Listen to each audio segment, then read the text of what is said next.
Coming up in primetime news, Westmoreland resident facing charges for keeping corpse at home for 2 years. Rural school bus system back in the spotlight. And part 2 of Glamour or Gamble or Expose on Fake Dentists. Good evening and welcome to primetime news. A special welcome if you're watching online at onespotmedia.com or on TVJ International in the Cayman Islands. I'm Giovanni Dennis. And I am Andrea Chisholm. Coming up in the business news, well, it's the end of an era.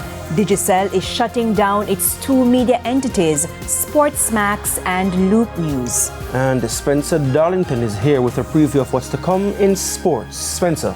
Thank you very much, Gio. A former Manchester United star has completed his switch of allegiance to represent Jamaica. We'll tell you more in primetime sports later.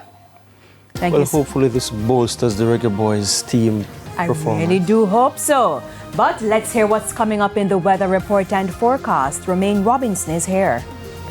Thanks, Andrea. A tropical wave is expected to be passing across the Jamaica area early tomorrow, and we are expecting an increase in clouds across the area.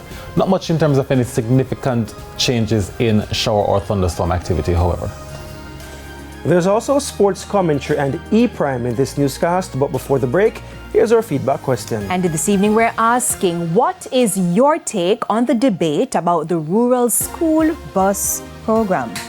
Now you can share comments online, facebook.com/televisionjamaica or post on X at TVJ News Center. Stay with us. Primetime News continues right after this break.